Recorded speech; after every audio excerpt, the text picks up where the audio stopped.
మీదకి వచ్చి ఒకే నామం చేస్తారు అంటున్నారు. ఈరోజు మనం ఒకే నామం ఏం చేస్తున్నాం? జై శ్రీరామ్ చేస్తున్నామా? జై శ్రీరామ్ కాలజ్ఞానం ప్రకారం ఈరోజు జరుగుతుంది. కాలజ్ఞానంలో చెప్పమన్నాడు, ఒక చిన్న సంఘటన జరుగుతుంది.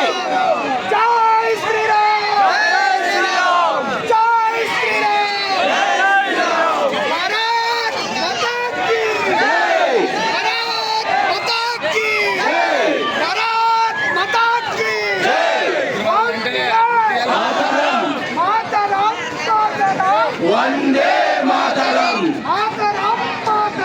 వందే మాతరం,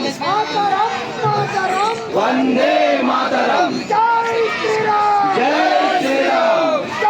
శ్రీరామ్, జై శ్రీరామ్.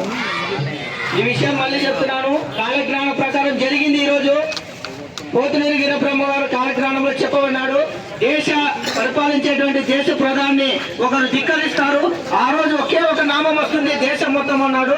ఆ నామం ఏంటప్ప అంటే ఉగ్రవాదులందరినీ కాల్చాలి. ఉగ్రవాదులు వెంటనే, ఉగ్రవాదులు వెంటనే, ఉగ్రవాదులు వెంటనే, ఉగ్రవాదులు వెంటనే. భారత్ మాతాకు, భారత్ మాతాకు వందే మాతరం.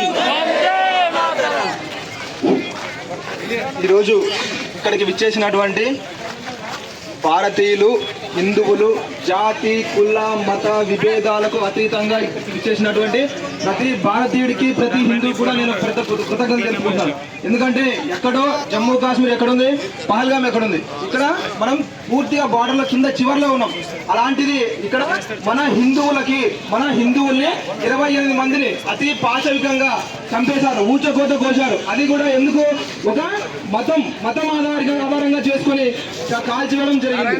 అంటే మనం ఇంతకు ముందు ఏ విధంగా అయితే స్వాతంత్ర్యం కోసం ప్రతి ఒక్క భారతీయుడు ఏ విధంగా అయితే పోరాడాడో, ఈ రోజు కూడా మనం ప్రతి హిందువు అని ఎవరైతే మనల్ని అడిగి నిర్దాక్షిణ్యంగా దాడి చేసి చంపారో వాళ్ళందరి కోసం మనందరి హిందువులు కూడా ఐక్యంగా ఈరోజు మనం పోరాల్సిన పరిస్థితి వచ్చేసింది. కాబట్టి మనం అందరు హిందువులు అందరూ కూడా ఐక్యంగా పోరాల్సిన భాగంగా ఈరోజు మనందరికీ కూడా ఇంతమంది అసెంబ్లీ అయ్యాం.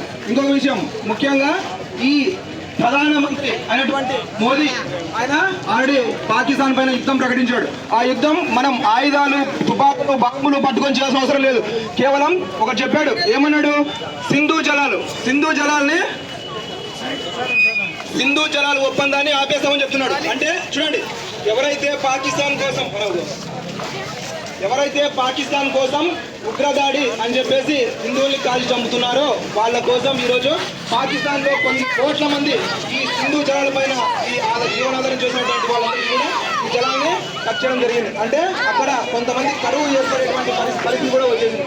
అంటే ఇంకా అలాగే మన భారతదేశం ఎవరైతే ఉన్నారో వాళ్ళందరూ మన భారతదేశం సందర్శించడానికి వచ్చిన వాళ్ళందరినీ కూడా తిరిగి పంపించడం జరిగింది. అలాగే వాళ్ళ కోసం బార్డర్ కూడా పెట్టేసి 27వ తేదీ రోజు భారతదేశంలో ఉన్నటువంటి పాకిస్తాన్ అందరూ కూడా అలాగే అటారీ వాఘా బార్డర్ అనేది పంజాబ్ దేశంలో జరిగిన వాఘా బార్డర్ అనేటువంటి ఒక దురంతం జరిగిందో అక్కడ అనేటువంటి పాకిస్తాన్కి భారతదేశంలో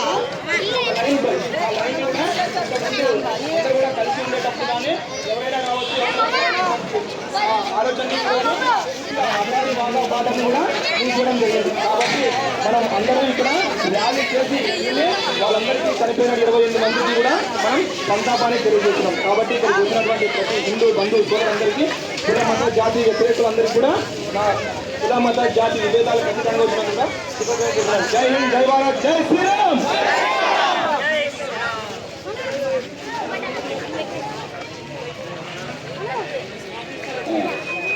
అయితే వచ్చిన మన గ్రామ ప్రజలకు, మళ్ళీ చుట్టూ ఉన్న గ్రామ ప్రజలు ప్రతి ఒక్కరు కూడా సహకరించినందుకు చాలా ధన్యవాదాలు. ఇలాగే